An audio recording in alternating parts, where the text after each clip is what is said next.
Tonight, 4 Israeli hostages released in a major test for the ceasefire between Israel and Hamas. The emotional moments, the 4 were returned with their families, each racing into the arms of their parents. Hundreds of Palestinian prisoners released, while Israel says Hamas is violating the ceasefire agreement. President Trump's controversial choice for defense secretary sworn in today after one of the closest votes in Senate history. His former sister-in-law outraged and speaking out. Friday night massacre. The president firing inspectors general at key government agencies. What happens now that the roles meant to stop waste and abuse are gone? Does he appoint true watchdogs or does he appoint lapdogs? Rain coming to L.A. It'll help stop the wildfires, but could bring new problems. The ship that got stuck in the ice off Buffalo for days, its crew trapped on board. The all-out race to free it, and the update late today. And burgers with a side of AI. How Wendys is using new technology at its drive-thrus. Are you no longer speaking to a human? This is NBC Nightly News with Jose Diaz-Balart. Good evening. There were celebrations across Israel today. 4 more hostages released by Hamas as part of the tentative ceasefire between it and Israel. Imagine for a minute being a parent, unable to see or hear from your child for 477 days, not knowing if she is dead or alive. That was the past year and a half for the parents of Daniela Gilboa. And this is the moment they finally saw her again.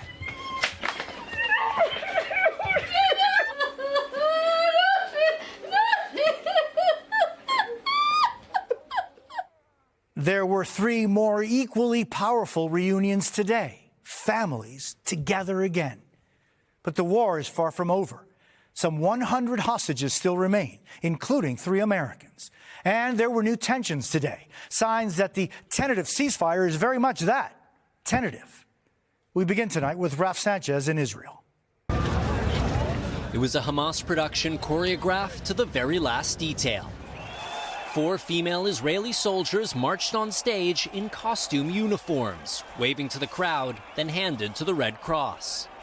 And then, after 477 days in captivity, this video from the Israel Defense Forces showing the young women finally reunited with their waiting parents and flown back to Tel Aviv. And it is hovering over the helipad now. It certainly would be large enough for those 4 female soldiers and their parents. Israelis call them the Watchtower Girls, unarmed spotters on the Israel-Gaza border taken captive on October 7th. Liri Albag trying to speak to her captors. Albag's family invited us exclusively to be with them as they anxiously awaited news. How are you feeling right now? Excited. 2 of her aunts who held on for so long. It's a big moment for us, but there are so many lives that were lost in this war, and on that day, we are so sorry. And then Albag's mother, Shira, met her at the border, calling the family, telling them it's over. She's on her way home. But first, treatment at this Tel Aviv hospital, where officials say the women appear in good condition. Doctors say the goal here is to provide an environment that is calm, that is quiet, and is safe for people who have been through so much. Reunions also for Palestinian families, as 200 prisoners were exchanged for the hostages. But Israel tonight accusing Hamas of violating the deal by not freeing civilian hostage Arbel Yehud, and saying it won't allow Palestinian civilians to return to northern Gaza until her release is agreed. And Raf Sanchez joins me from outside the hospital where the 4 freed hostages are being treated. Raf, any word tonight on when the Americans being held by Hamas could be freed? Jose, 2 officials tell NBC News 65-year-old Keith Siegel is expected to be the first American freed next weekend. But as we've seen, no one knows for sure which hostages are coming out until Hamas announces it. Jose? Ralph Sanchez in Israel, thank you. Back here in the U.S., there are questions and concern on both sides of the aisle after President Trump fired a dozen independent watchdogs from various agencies. It comes as his controversial pick to run the Defense Department was sworn in after a bruising confirmation battle. Yamiche Alcindor is traveling with the president in Nevada. Tonight, President Trump speaking to supporters in Las Vegas. Celebrate the historic first week in the White House. This is the Senate-confirmed Pete Hegseth as Secretary of Defense and Kristi Noem as Homeland Security Secretary. Pete Hegseth got approved. And Kristi Noem just got approved, Governor. She's going to keep it. Back in D.C. this morning, Hegseth was sworn in at the White House. Mr. President, thank you very much to the American people. We have your back. The Vice President votes in the affirmative, and the nomination is confirmed. Last night, Vice President J.D. Vance had to cast a tie-breaking vote after 3 Republican senators voted against his nomination. It was just the second time in history a cabinet vote needed a tiebreaker. Hegseth got the job despite a number of controversies, including his former sister-in-law, Danielle Hegseth, saying in an affidavit his behavior made his ex-wife, Samantha, fear for her safety. After the Senate vote, Danielle released a statement saying, quote, "What happened today will make women who have experienced abuse and mistreatment even less forthcoming." Hegseth repeatedly denied all of these allegations, and Samantha has said there was no physical abuse during their marriage. And today, criticism from both sides of the aisle after the president late Friday, according to a senior White House official, fired at least 12 inspectors general tasked with monitoring their agency for fraud, waste, and abuse. Interior IG Mark Lee Greenblatt was one of the agency watchdogs fired. Who does the president appoint in the place of the IGs that he's removed? Are they going to be the taxpayers' representatives inside the federal agencies, or are they going to be President Trump's representatives inside the federal agencies? The law requires the White House to give Congress a 30-day notice before firing an IG and provide substantive reasons. Yamiche joins us now from Las Vegas. Yamiche, President Trump reaffirming his pledge to end taxes on tips there? Well, the president delivered an animated speech where he pledged to keep his campaign promises, including improving the economy and cutting taxes on tips, but he did not give a specific timeline. Jose? Yamiche Alcindor in Las Vegas, thank you. Just days after President Trump's CIA chief took his post, the agency is now speaking out about how COVID might have started. In a statement today, a CIA spokesperson said the virus was likely leaked from a Chinese lab before it became a global pandemic. But they only have, quote, low confidence in that assessment. For years, they said it was unclear if the pandemic started with an infected animal or from a research lab. To those California wildfires and the new outrage for weary residents who've waited weeks to see what, if anything, is left of their homes. Those delays coming to a head yesterday between L.A.'s mayor and President Trump. Steve Patterson reports from Los Angeles. Tonight, another round of heartache for fire-worn residents waiting to get back to their lives and what's left of their homes. Obviously an information gap, and everybody wants answers, but it's going to take time. It's just outrageous. It makes me completely lose faith in their political hacks. They're trying to, it's all CYA at the top rather than actually facing it and trying to solve it. That agonizing wait in recovery, the source of a heated exchange between L.A. Mayor Karen Bass and President Trump Friday. You have a very powerful emergency power, and you can do everything within 24 hours. Yes. And if individuals want to clear out their property, they can.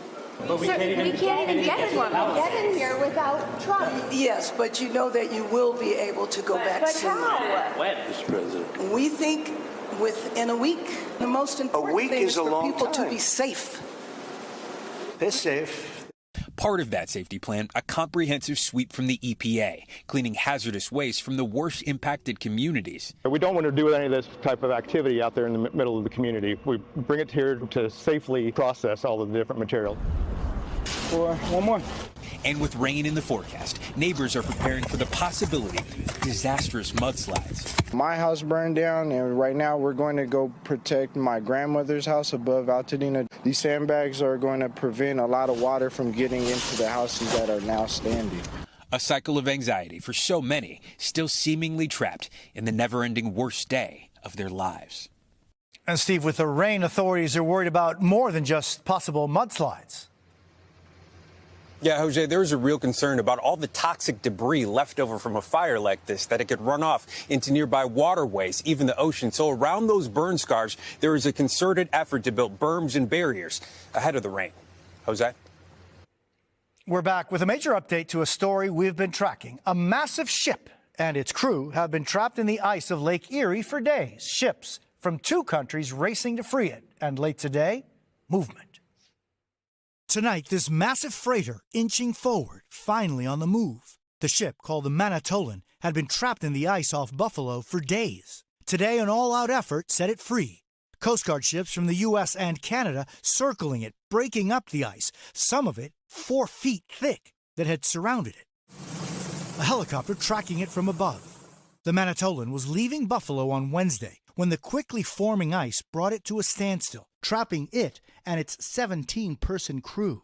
The stuck ship became a fascination for Buffalo locals. We're just wondering about all the guys that are on there, stuck out there, you know. But now, finally free and making its way home. We're back in a moment with the future of fast food. Wendys adding AI to its drive-thrus. But how well does the technology actually work? We're going to put it to the test.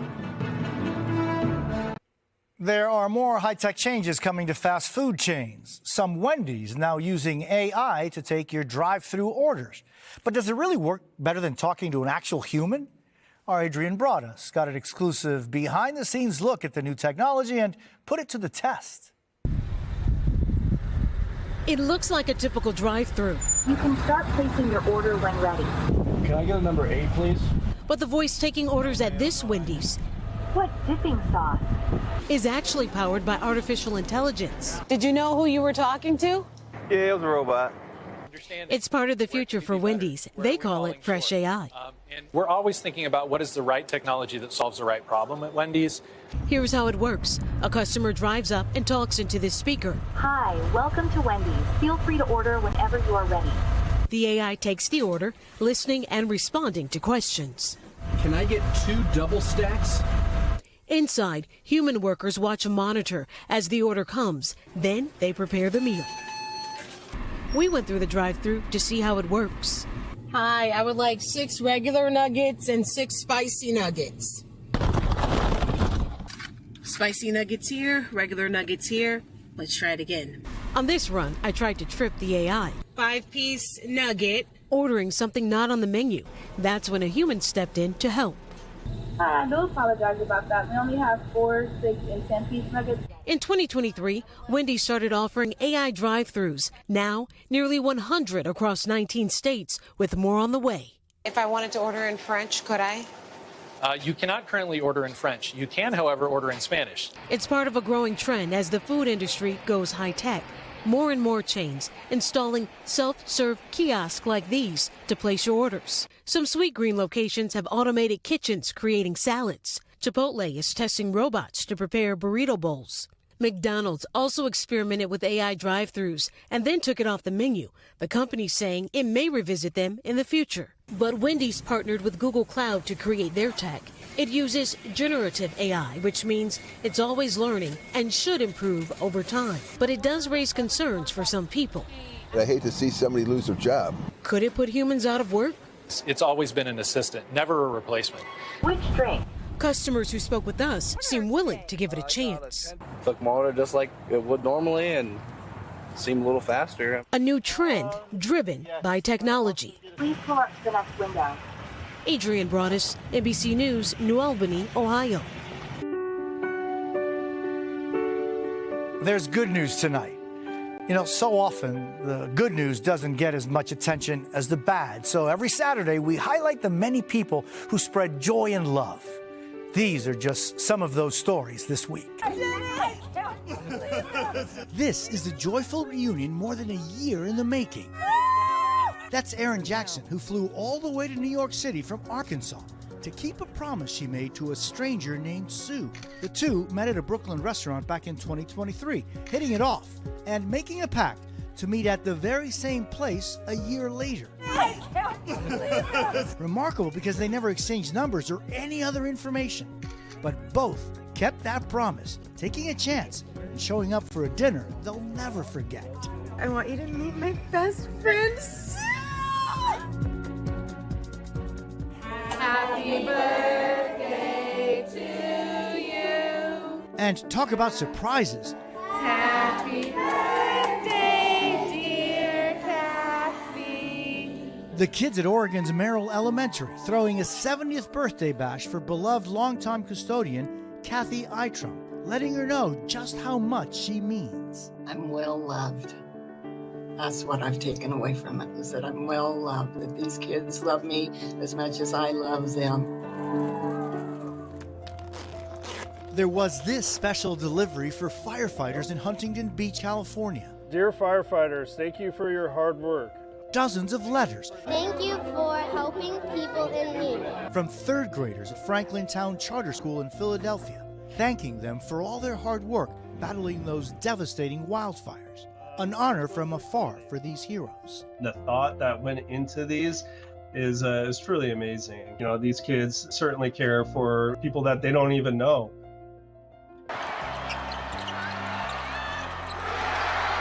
And talk about a slam dunk. Here's a split screen of brother-sister buzzer beaters. Good! That's Stanford's Jalen Blakes making the final winning shot for his team against the Tar Heels last week. The very next day, this happened. Put back from Blakes, good! 0.4 seconds left! His sister, Michaela, at Vanderbilt, sinking it to win their game over the Tennessee Volunteers. Their dad, Monroe, who played college hoops himself, there for both games. What was it like, Jalen, to have your dad in the stands? It was unbelievable. He's usually very reserved. You know, there's a lot of things that he sacrificed for me and my sister to be in this position here today, so it was truly beautiful. I saw somebody who looked like my dad just jumping in a circle by himself. I mean, just all the emotions just rushed over me. So, Monroe, how did it feel for you? So I knew the odds were against us, and so one of the things that we always talk about is we compete to the end. We compete to the end. And so they competed to the end, but then on top of that, to make history is just amazing.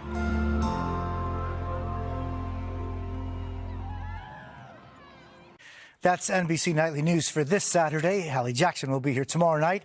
I'm Jose Diaz-Balart. Thank you for the privilege of your time, and good night.